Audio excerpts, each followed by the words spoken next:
김혜민의 이슈앤피플 하루 이슈를 키워드로 정리해드립니다. 톡톡 뉴스와 상식이죠. 화요일은 변지유 아나운서와 함께합니다. 어서 오세요. 네, 안녕하세요. 자, 오늘은 어떤 주제를 들고 오셨을까요? 네, 우리 김혜민 PD님 자녀가 있는 걸로 아는데 네. 혹시 몇 살이에요? 우리 애기요? 네. 9살, 7살. 그러면 한 명은 초등학교 학교 다니죠. 네, 학부모시구나. 맞습니다. 네, 요즘에 같이 수업 듣는 같은 반 학생이 몇 명 정도 되나요? 저 안 그래도 깜짝 놀랐어요. 한 반에 16명이더라고요. 어머, 20명이 안 돼요? 20명이 안 돼요. 와. 우리 몇 명 있었어요? 우리 지우 씨는. 저희는 그 번호가 있잖아요. 맞아요. 40번이 넘어갔던 기억이 나는데. 저 50번 넘어갔어요. 아마 저 윗세대는 60번 넘어갔을 텐데 저는 네. 확실히 기억해요. 50번 넘어갔던 건 확실히 기억해요.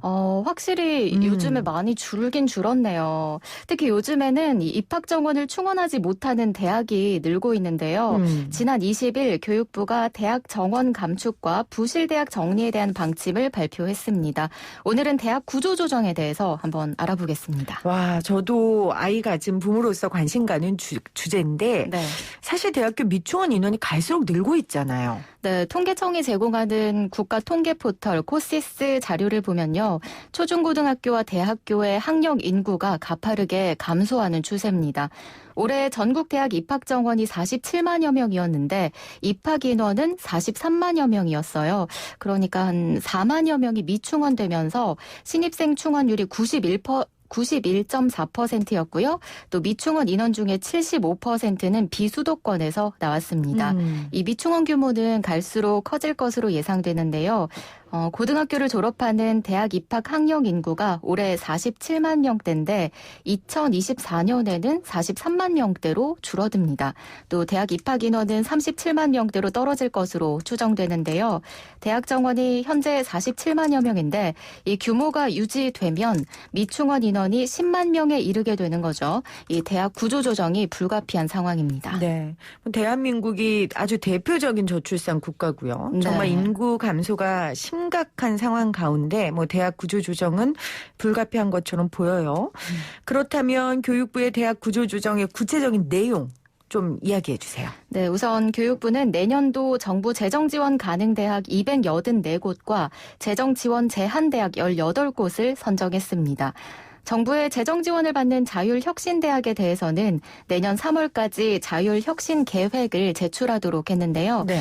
대학들이 자율적으로 발전 전략이나 적정 모집 정원을 마련해서 정원 감축을 유도하기 위한 방안입니다. 교육부는 이 대학들이 제출하는 자율혁신 계획을 토대로 전국을 5개 권역으로 나눠서 유지 충원율을 점검하기로 했습니다. 이 유지 충원율은 대학이 입학 정원 대비 신입생을 얼마나 확보했고 네. 또 재학생이 그 대학을 얼마나 다니는지 평가하는 지표입니다. 그러면 만약에 이 유지 충원율을 충족하지 못하면 어떻게 되는 거예요? 그럴 경우엔 이제 교육부가 정원 감축을 요구하는데요. 유지 충원율 기준 하위 30에서 50% 대학에는 정원 감축을 권고하고요. 만약에 이행되지 않으면 정부의 재정 지원이 중단됩니다. 이 유지 충원율이 아직은 발표되지 않았습니다. 오는 10월에 유지 충원율 지표 구성이나 산정 방식을 공개하기로 했고 내년 5월에서 6월쯤에 권역별 기준으로 유지 충원율을 발표할 예정입니다. 이렇게 되면 실질적인 정원 감축은 2023년에서 2024년쯤 네. 가시화할 것으로 보입니다. 사실 학생들이 줄기 때문에 대학 입장에서는 등록금을 낼 재원이 줄어드는 거고요. 네. 정부의 재정 지원이 굉장히 대학으로서는 절실하거든요. 정부의 재정 지원을 못 받는 대학이 나오게 되면 어떻게 되는 거예요, 그러면? 교육부가 이번에 이 한계 대학이라는 개념을 도입했는데요. 네. 학생 충원율뿐만 아니라 교육 여건이나 임금 체불 규모 등을 종합적으로 분석해서 재정난이 심각한 곳을 한계 대학으로 지정하고 집중적으로 관리하기로 했습니다. 이 정부의 재정 지원 제한 대학이 한계 대학에 포함될 가능성이 큰데요.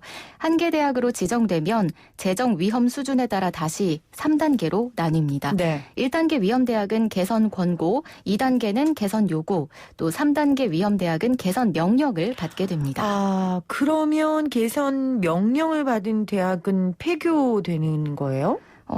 이제 한 번 더 심의를 거쳐서 네. 정상적인 운영이 어렵다고 판단이 되면 폐교를 명령합니다. 이 폐교하는 대학에는 교직원 체불 임금 우선 변제를 위해서 청산 융자금을 지원받는 그런 방안도 마련할 계획인데요.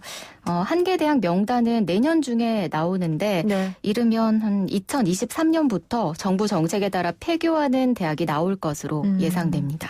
정말 해마다 입학 정원을 채우지 못한 대학이 지금 속출하고 있고 그러다 보니까 일부 대학은 정상적인 교육이 불가능할 정도의 교육 여건이 있거든요. 네. 결국 학생들이 피해 보는 거니까요. 네. 대학 구조 조정이 확실히 불가피한 측면은 있는 것 같습니다. 우리 변지유 아나운서가 잘 설명을 해주셨는데 퀴즈 함께 해주세요. 네, 오늘의 톡톡 뉴스와 상식 퀴즈입니다. 매년 학령 인구가 감소하면서 입학 정원을 충원하지 못하는 대학이 늘고 있습니다. 이에 따라 교육부가 대학 정원 감축과 부실 대학 정리에 대한 방침을 발표했는데요. 이것은 무엇일까요? 1번 대학 구조 조정, 2번 대학 미소 조정. 와, 이것도 조정이 되나요? 자, 1번 대학 구조 조정, 2번 미소 조정.